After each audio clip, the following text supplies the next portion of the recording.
Hi నేను సతీష్. ఈ వీడియోలో ఒక బిగ్ ఫైట్ గురించి కూడా చెప్పబోతున్నా. అట్లాగే ప్రోమో గురించి కూడా మాట్లాడుకుందాం. కొన్ని లైవ్ అప్డేట్స్ కూడా మాట్లాడుకుందాం.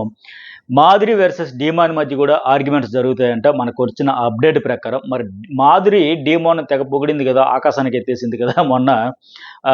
ఈ అబ్బాయి మంచోడు, డీమాన్ పవన్ మంచోడు, చాలా మంచోడు. చాలా బాగా ఆడతాడు. ఫిజికల్ టాస్క్‌లు అన్నీ ఆడతాడు. ఎక్కడో ఉండాల్సినోడు, టాప్ 5లో ఉండాల్సినోడు. నీ వల్లే, నీ అన్‌హెల్తీ బాండ్స్ వల్లే పాడైపోయాడు. నీ వల్ల అతని గేమ్ చెడిపోయిందని చెప్పేసి మాట్లాడింది. ఎనీవే ఆ రీతు మీద కోపం అంతా చూపిస్తూ మా డీమోన్ మీద ప్రేమ ఉన్నా లేకపోయినా ఆయన పొగిడింది కదా! మరి అలాంటి వాళ్ళ మధ్య ఎందుకు గొడవ అంటే ఎగ్జాక్ట్‌లీ ఇదే పాయింట్ అయ్యుండొచ్చు. ఫుడ్ విషయంలో లొల్లైతే జరుగుతా ఉంది. ఫుడ్ విషయంలో గొడవలైతే ఉన్నాయి కనుక మెయిన్ ఏంటంటే ఆవిడ అన్‌హెల్తీ బాండ్స్ అని అనేటప్పుడు ఎందుకు నువ్వు నోరు విప్పలేదని రీతు చౌదరి అడిగింది కదా! ఆవిడ నోటికొచ్చినట్టు మాట్లాడితే నువ్వు సైలెంట్‌గా ఉంటున్నావు. ఆవిడ వైలెంట్‌గా చెలరేగిపోతుంటావు. బాండ్స్ అనేటప్పుడు మన ఇద్దరి గురించి టూ మచ్‌గా మాట్లాడినప్పుడు ఆర్గానిక్ కాదు, ప్యూర్ కాదు, unhealthy bonds, very unhealthy bonds అని అట్లా ఎలా పడితే అలా మాట్లాడితే నువ్వు కనీసం రియాక్ట్ అవ్వాలి కదా! చెప్పొచ్చు కదా! నిన్న కూడా గొడవ పడ్డారు. మా ఎవరు రీతు చౌదరి అండ్ డీమోన్. అతనేమంటాడంటే అప్పటికే ఇద్దరు ముగ్గురు అడిగారు కదా! మళ్ళీ మళ్ళీ అడిగితే ఏం బావుంటుంది? ఈడొచ్చేసాడురా బయ్! సందు దొరకగానే దూరిపోయాడు. ఛాన్స్ దొరికితే దూరిపోతున్నాడు. మళ్ళీ అనిపించుకోవాలా అని ఆయన చెప్పాడు. ఆ విషయంలో కూడా గొడవలైతే ఉన్నాయి వాళ్ళిద్దరి మధ్య. ఇంకా ఏంటంటే నిన్న కూడా మనం చూసాం ఫుడ్ విషయంలో రైసు మిగిలితే తిన్నాడనే విషయంలో ఆవిడ అప్పటికి కవర్ చేస్తా ఉంది. నువ్వు తిన్నావని కాదు డీమోన్, ఆహ్, ఇన్ఫర్మేషన్ నాకు లేదు అని చెప్పేసి రాము రాథోడ్ కోసం ఉంచిందని చెప్పేసి ఈ నేపథ్యంలో మరి వీళ్ళిద్దరి మధ్య కొత్తగా అంటే మరి రీతు అడగాలి కదా అన్ని దానికి ఏదో ఇంకొక వేరే సందర్భంలో అడిగాడా? లేకపోతే ఇంకేంటో గాని మొత్తానికి వీళ్ళిద్దరి మధ్య ఒక గొడవ జరిగిందంట. అదేంటనేది చూద్దాం. ఆర్గ్యుమెంట్స్ అయితే పెరిగినాయి. చాలా జరుగుతున్నాయంట. మిగతా మాక్సిమం ఏంటంటే ఫుడ్ చుట్టూ ఎక్కువ లొల్లైతే ఉంది. వర్షాలు పడడం వల్ల కూడా టాస్కులు కూడా టైం పాస్ అవ్వక ఖాళీగా ఉంటున్నారు కదా ఎక్కువగా. చాలా గొడవలైతే ఉన్నాయి. అలాగే భరణికి సంబంధించిన కూడా మరొక అప్డేట్ చిన్నదొచ్చింది. అది కన్ఫర్మేషన్ కోసం మళ్ళీ వెయిట్ చేశా. ఎందుకంటే నైట్ ఒక జర్నలిస్ట్ షరీస్‌లో ఒక వీడియో అప్‌లోడ్ చేశా కదా! హాస్పిటల్ నుంచి డిశ్చార్జ్ అయిపోయాడు. వచ్చేస్తడు హౌస్‌లోకి కూడా వచ్చారని. మరి తర్వాత ఏంటి ఫైనల్ రిపోర్ట్ అయితే రావాలి కదా! ఆ రిపోర్ట్ తాలూకు అప్డేట్ కోసం వెయిట్ చేస్తాను. దాన్ని బట్టి డిపెండ్ అయ్యి ఉంటుందంట. ఆయన హౌస్‌లో కొనసాగాలా? వద్దా అని. నేను వీడియో చేసే ముందు కూడా ఇన్ఫర్మేషన్ వచ్చేసుంటే మీకు ఈ వీడియోలో షేర్ చేసేద్దామని కనుక్కుందామని కాల్ చేసినా, ఇంకా రిపోర్ట్ కోసం నేను వెయిటింగ్ అన్నా అనేసి మనకొక ఇన్ఫర్మేషన్ అయితే వచ్చింది. అది రాగానే నెక్స్ట్ జర్నలిస్ట్ సర్వీస్‌లో ఆ వీడియోతో పాటు కొన్ని అప్డేట్స్ ఉన్నాయంటే అవి కలిపి షేర్ చేసుకుంటా. జర్నలిస్ట్ సర్వీస్ వీడియో చూడని వాళ్ళైతే చూడండి. భరణికి ఏం జరిగింది ఏంటవన్నీ చెప్పే కదా! ఫైనల్ ఆ టాస్క్ ఏంటనేది. ఈ వీడియోకి ఎంతవరకు లైక్ చేయని వాళ్ళు లైక్ చేయండి. అట్లాగే journalist Satish and news bull 2 channels కూడా సబ్స్క్రైబ్ అయితే చేసుకోండి. మరి మీ ఒపీనియన్ కూడా పెట్టండి. మెసేజ్ ఎవరు ఆట గురించి ఏమనిపిస్తుందో. సరే ఈ ప్రోమో ప్రకారం చూసుకుంటే ఈ టాస్క్‌లు కూడా చాలా బాగా అయినాయి. అసల ఈ సీజన్‌లో ఒక బెస్ట్ టాస్క్ ఏదైనా అయిందంటే ఇదని చెప్పాలి. ఇప్పుడు టీమ్స్ కూడా ఎట్లా అయినాయంటే ప్రోమోలో చూపినట్టుగా శ్రీజ వైపేమో గౌరవ్, డీమోన్, కళ్యాణ్, సాయి, సంజన, రీతు నిలబడ్డారు. మొత్తం 7 ఉన్నారు శ్రీజ సహా.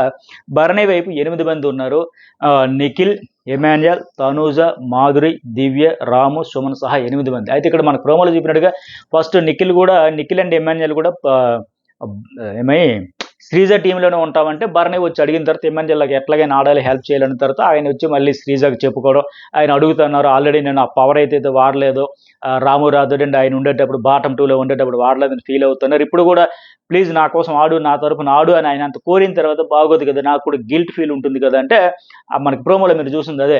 రీతు చౌదరి అంటుంది కదా మరి ఆలోచించుకో, వన్స్ ఇక్కడ ఫిక్స్ అయ్యామంటే ఈ వీక్ అంతా ఈ టీమ్స్ కంటిన్యూ చేయాలంట. మరి నువ్వు అది దృష్టిలో పెట్టుకుంటే అప్పటికే మరి ఆయన భరణి గారు అంత అడగడంతో సరే అని చెప్పి అటే వెళ్తానని చెప్పేసాడు. అట్లాగే నిఖిల్‌కి కూడా భరణికి ఎగనెస్ట్‌గా ఆడాలనిపించిందంట. ఫిజికల్‌గా మంచి టాస్క్ ఫైట్ అవుతుందనే ఉద్దేశంతో. బట్ అక్కడ కూడా ఏంటంటే శ్రీజ వైపు ఉంటానని ఆయనంటే శ్రీజ టీంలో ఉంటే బాగుంటుందంటే మళ్ళీ వీళ్ళందరూ వచ్చి అడగడం వల్ల ఇటు వచ్చాడు. సో మొత్తంగా టీమ్స్ అయితే కూలిపోయినాయి. బట్ శ్రీజ వైపే గౌరవ్, డీమోన్, కళ్యాణ్, సాయి నలుగురు ఫిజికల్‌గా గట్టిగా ఆడేవాళ్ళు. అట్లాగే శ్రీజ కూడా ఎక్కువ ఆడుతది. రీతు కూడా మంచిగా ఆడుతది. ఒక సంజన ఫిజికల్ టాస్క్‌లో వచ్చేసరికి వెనక్కుంటది. కానీ అమ్మాయిలిద్దరూ శ్రీజ, రీతు స్ట్రాంగే. మిగతా నలుగురు అబ్బాయిలు కూడా స్ట్రాంగే. అంత స్ట్రాంగ్‌గా ఉండే టీం వాళ్ళది. ఇక భరణి విషయంలో వచ్చేసరికి వీళ్ళు చెప్పే కదా నిఖిల్, ఎమాన్యుయల్, భరణి ఫిజికల్‌గా బాగా ఆడతారు. రాము కూడా బాగా ఆడాడు నేను టాస్క్ చూసుకుంటే. ఇక తనూజ, మాధురి, దివ్య పర్వాలా సోసానడికి. మొత్తానికి వాళ్ళ టీమే స్ట్రాంగ్. అయితే ఇక్కడ టాస్క్‌లో పెద్ద గొడవ అయింది ప్రోమోలో ఫస్ట్ రౌండ్. మీకేమనిపించింది మీ ఒపీనియన్? ఆ టవర్ కట్టడం విషయంలో అనేది ఫస్ట్ మెసేజ్ పెట్టండి. నా ఒపీనియన్ ఏంటని కూడా చెప్పేస్తా. ఆహ్, ఇప్పుడు బిగ్ బాస్ చెప్పిందేంటి 7 అంతస్తుల టవర్ కట్టాలి. ఎండ్ బజర్ మోగేసరికి ఏ టీమ్ టవర్ ఎత్తుగా ఉంటుందో ఆ టీమ్ విన్నర్ అని చెప్పాడు. తర్వాత ఏంటంటే భరణి, ఎమాన్యుయల్, నిఖిల్ ముగ్గురు వస్తే అటువైపేమో డీమాన్ అండ్ కళ్యాణ్, శ్రీజ వీళ్ళ ముగ్గురు ఆడారు కదా! గౌరవ్ వీళ్ళు ఆడుతా ఉన్నారు కదా! డీమాన్, గౌరవ్ వీళ్ళు, శ్రీజ వాళ్ళు. ఇక్కడ ఈ టాస్క్‌లో అటు demon Kalyan, demon Pawan and Gaurav, Sreeja వీళ్ళు ఆడతారు కదా! చాలా బాగా ఆడారు ఇది. ఇమాన్యుయల్‌కైతే దెబ్బలు తగిలితే, భరణికి తగులుతాయి, అట్లాగే గౌరవ్‌కి తగులుతాయి, అందరికి తగిలితే ఇమాన్యుయల్ బ్రేక్ ఇచ్చేసిన తర్వాత కూడా రామురాథుడు దిగుతాడు. ఆయన కూడా శ్రీజని లాక్ చేసేసి ఆయన వచ్చి ఒకసారి ఆ టవర్ మొత్తం దన్నేస్తాడు.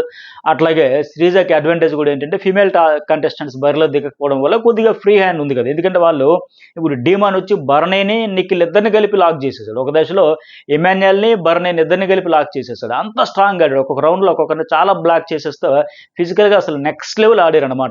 ఎవరు తక్కువ కాదు. 100% అంటాం కదా! ఒక 1% ఎక్కువే ఆడారేమో అన్నంత స్థాయిలో ఆడారు. అట్లా ఆడారు. అలా బ్లాక్ చేసినప్పుడు శ్రీజకి అడ్వాంటేజ్ అయ్యింది. ఆమెలు పెట్టుకోవడం. ఇప్పుడు ప్రోమోలో కూడా చూసారు కదా! లాస్ట్‌లో భరణి వచ్చి పడుకొని ఉండేటప్పుడు శ్రీజని ఇలా పట్టేసి ఆపుతుంటే ఆ కాలుతో తన్నేసాడు చూసారా? అంతవరకైతే వాళ్ళదే కంప్లీట్‌గా లీడ్ కనిపించింది. అక్కడి నుంచే గొడవ అయింది బజర్ మోగడంతో. ఇక ఇందులో ఏంటంటే వాస్తవానికి అక్కడ గొడవంతా అవుతా ఉంది. చాలా సేపు ఆర్గ్యుమెంట్ చేసుకున్నారు. ఇప్పుడు భరణి టీమ్‌లో ఏంటంటే ఆ బాక్స్‌లో 2 పక్కపక్కన ఉన్నాయి. మీరు క్లియర్‌గా చూస్తే థంబ్‌నెయిల్‌లో కూడా నేను పెట్టా కదా! పక్కపక్కన 2 షీట్స్ అయితే ఉన్నాయి. అట్లా కాదు కదా! 7 అంతస్తుల టవర్ అన్నారు. ఎవరి టవరు, ఏ టీమ్ టవర్ ఎత్తుగా ఉంటే బజర్ మోగే సమయానికి అన్నారు. అట్లని శ్రీజ టీమ్ టవర్ కూడా లేదు.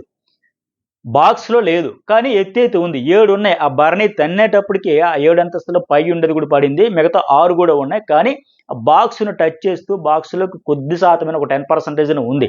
సో, క్లియర్‌గా ఫైనల్ డెసిషన్ అక్కడ బిగ్ బాస్ ఏమో మాధురిని అడిగితే, మాధురి అంతవరకు "కళ్యాణ్ నువ్వు శ్రీజకి సపోర్ట్ చేస్తే చెయ్యి గానీ, ఇది అన్‌ఫెయిర్ అనుకుంటుంది. నువ్వు న్యాయంగా జెప్పాలి. భరణి గారు బాక్స్‌లో 2 ఉన్నాయి కదండీ! టవర్ షేప్‌లో ఉన్నాయా? లేవు కదా! పక్కపక్కన ఉన్నాయి అవి. ఎక్కువ శాతం ఉన్నాయి. 90% బాక్స్‌లోనే ఉన్నాయి. కానీ మెయిన్ థీమ్ ఏంటి కాన్సెప్ట్ దీనికి చెప్పింది? 7 అంతస్తుల టవర్ అంటూనే ఏ టీమ్ టవర్ ఎత్తుగా ఉంటుందంటే కనీసం ఒకదాని మీద ఒకటి కూడా లేదు గదా! ఎక్కువ శాతం ఉన్నాయి. 80, 90% బాక్స్‌లో ఉన్నాయి. కానీ ఒకదాని మీద ఒకటి గాని ఒక 2, 3, 4 ఉన్నా బాగుండు. పక్కపక్కన ఉన్నాయి. సో, దానివల్ల వాళ్ళు కాదని చెప్పడం, వీళ్ళు ఆర్గ్యుమెంట్ చేస్తారు. మాది ఎక్కువ 90% ఉంది కదా! అని వాళ్ళది. బట్ వీళ్ళదేంటి ఉన్నది 10 ఆర్ 20% ఉన్నా సరే బాక్స్‌కి టచ్ అయితే ఉన్నా సరే, ఆ టవర్ షేప్ అలాగుంది. అలాగ పైకొచ్చేవన్నీ ఇలాగ మళ్ళీ ఆ బాక్స్ లోపల ఇన్‌సైడ్‌కే వచ్చినాయి గనుక ఫైనల్ డెసిషన్ అయితే అది కరెక్టే అనిపించింది నాకు గూడా శ్రీజ టీమ్‌కి ఇవ్వడం. మరి ఫస్ట్ రౌండ్ అయితే అట్లాగా మళ్ళీ సెకండ్ రౌండ్ గూడా వాళ్ళే శ్రీజ టీమ్‌కే విన్ అయితారు.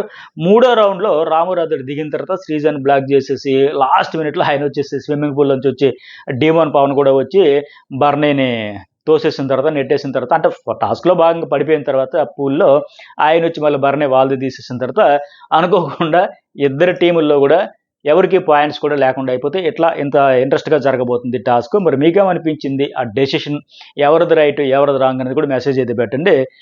తర్వాత ఏంటంటే లైవ్‌లో కూడా చాలా గొడవలైతే జరుగుతా ఉన్నాయి కదా! ఆనియన్స్ కోసం కామెడీ గొడవ అది చాలా రచ్చ అయితే జరిగింది. అయితే ఫన్‌ల మోడ్‌లో ఎళ్ళింది. ఇంక దాన్ని సీరియస్ చేసేస్తారేమో అనుకున్నా. ఆనియన్స్ పవన్ కళ్యాణ్ తినేసాడంట, దొంగిలించేసాడంట. అసలు ఆనియన్స్ అంటే ఏంటో తెలుసా? ఆనియన్స్ కోసేటప్పుడు రోజు కొన్ని లక్షల మంది కన్నీరు పెడతారు. అలాగే ఆనియన్స్ తరిగేటప్పుడు ఒక్కొక్కసారి వేలు కోసుకుంటారు. కొన్ని వేల లీటర్ల రక్తం ధారపోత అయిపోతది. ఇలా ఈ రేంజ్‌లో ఎలివేషన్ ఇచ్చేస్తారేమో, ఆ రేంజ్‌లో ఫైటింగ్ అయిపోద్దేమో అనుకున్నాం గానీ, అవేమీ గాకుండా ఫన్‌గా కామెడీగా అయిపోయింది. సో, ఇవి ఈ ప్రోమోకి సంబంధించి ఇవాళ అప్డేట్స్. భరణి గారి అప్డేట్ ఇంకా కొన్ని గొడవలయినాయంట. వాటికి సంబంధించి కూడా వెంటనే లైవ్ అన్నీ కలిపి మరొక వీడియోలో జర్నలిస్ట్ ఎడిషన్‌లో షేర్ చేసుకుందాం.